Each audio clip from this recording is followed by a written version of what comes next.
one time Warrington was a thriving steel town, wire industry. At the end of the working week, they didn't have much money. What entertainment was there? It is the talking point within the town. I think that has been one of the beauties of this game. The atmosphere at Warrington was second to none. Massive crowds who absolutely adore rugby league for what it is. It was a political statement that started this as a sport. It's a working class game full of working class heroes, and it's it ticks a few boxes, that. I think Warrington Rugby League Club, it's in most people's hearts really. Rugby league very often is the town.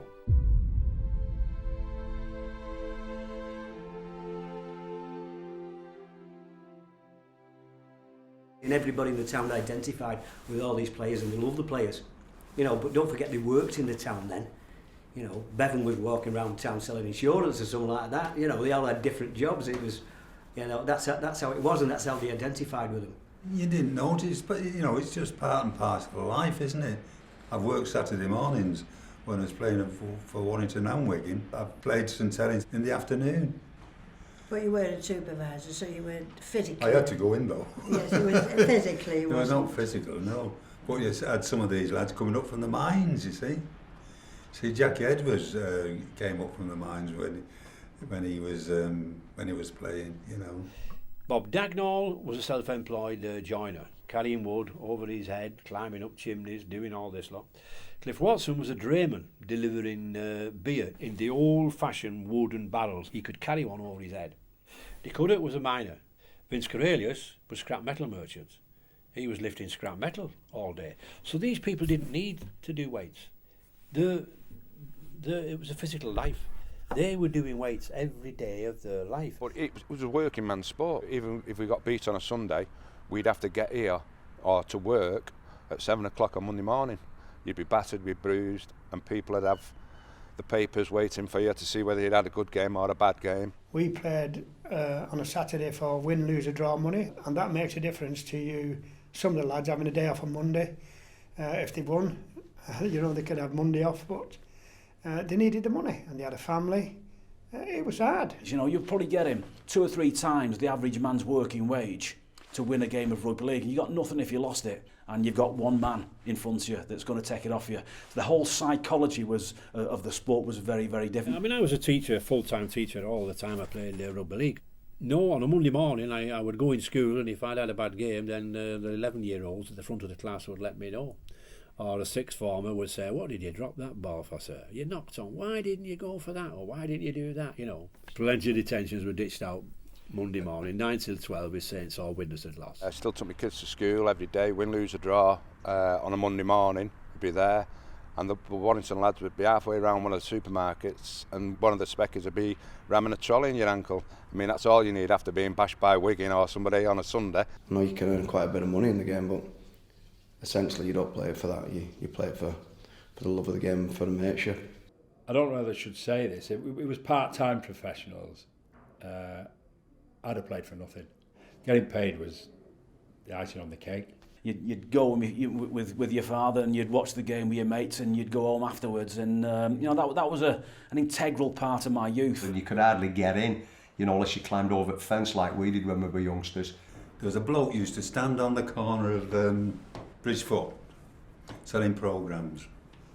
We used to always buy a programme off him. We got into the dressing room, the programmes were there. But it was hell of a nice to he got programme. Wilderspool was like Nosey Road. It was an old-fashioned ground where the crowd were right on top of you. There used to be queues, 3 or 4 deep, right down Fletcher Street. They would have ringside seats. They would put chairs out all around the perimeter. So in actual fact, very often, if you tackled anybody or you were tackled, you could end up flying underneath those chairs, and they'd go up in the air, the crowd would come on top of you, and you really were in there. Wilderspool, you came out from underneath that tunnel. It was almost like coming out of the Coliseum. Could have shot Gladiator every other week here at Wilderspool without all the extras and the film stars. It was a rough, tough game. The place was oppressive, the players were, the attitude was, the venue was, you know, that long brown brick wall of the nightclub on the other side. You know, it wasn't like most sporting venues. It wasn't welcoming at all, and you know, we set about with a purpose to make sure that if there was little bits of that, well, we were going to make that, you know, our stamp. That's what we were going to be remembered for. And then we had the great Brian Bevan, didn't we, at that time? I remember as a young kid leaning on the wall at Knowsley Road when Saints were playing Warrington, and you were frightened of Bevan getting the ball. You really were. You didn't want Bevan to get the ball because he was a rugby freak. The chairman at Warrington, his wife said, "What have you bought somebody like that for?" Because he did look quite old, didn't he? You know what I mean? To see the man, you would never have expected that he played rugby league, no question of it. He was phenomenal. You know, phenomenal. We never knew what he was going to do, because I've seen him run 40, 50 yards back and come through and score. So what can you do with a bloke like that?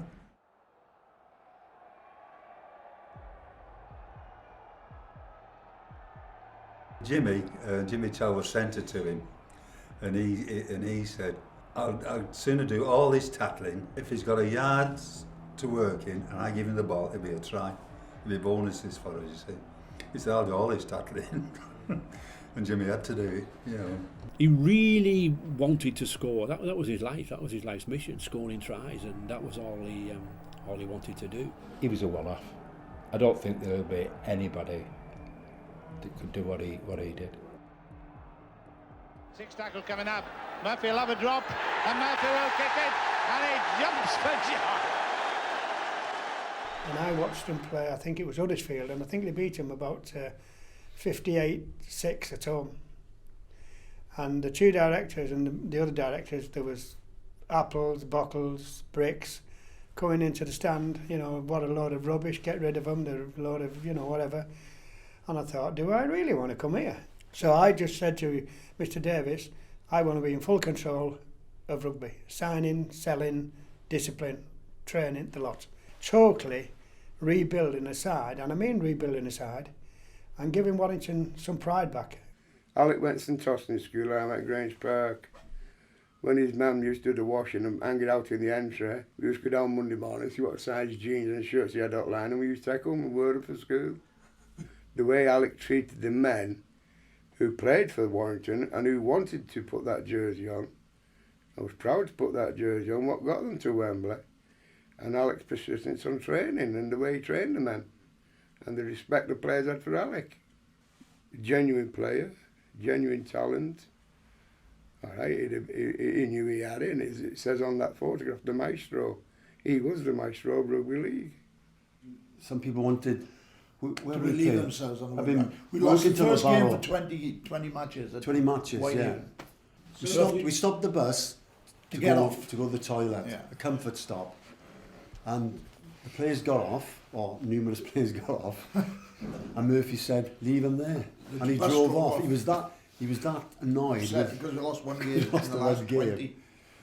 That, so they were all cowering on the side of the motorway in the pouring rain. That was typical of Murph. That was Murph, yeah. That was the way Murph operated. Yeah, he was alone to himself. Yeah. We were 10-0 down. It was on BBC on a Saturday afternoon. And really, we deserved to be 10-0 down against a great Saints side. And we've gone in, we're all sat down, and when that red vein came out in the top of Alex's head, you didn't look up type of thing. So, and Roy Lester was sat on the end, and he was actually sat in a sheepskin. And he said to him, Roy, if you don't effing buck up, you won't be playing next week. He said, Alec, I'm not playing this week. So that was another time we all got sacked. With Alec, you sacked every week. What Warrington did for me, they give me my pride back. They give me kind of, they let me do something I knew I could do. It was in the mid-80s, Great Britain played Australia in a test match on Sydney Cricket Ground, when we used to play the rugby on the cricket ground.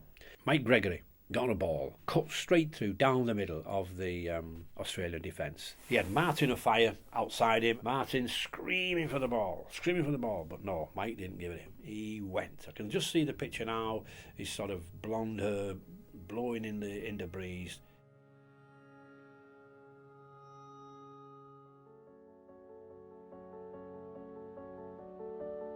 huge drive straight down the middle for this try, and I sort of had to call it all the way down to the try, and then the excitement of it after. Mike Gregory turned up morning and night, weekends, when he didn't have to, for extra training. And Mike was the calming influence, the common sense approach. He's another player who's got pace and who can run. Yes, but I think what we need now is Warrington to score a try here. Gregory, and there is a try! True club captain. In Mike Gregory's eyes, we could have still won with 5 minutes to go, even though we were like 16, 20 points down, whatever it was. One of the nicest people I've ever come across in my life. He was hardcore, Mike, and that's the way to be. So I love Mike Gregory, and he was a great friend, and I miss him every day.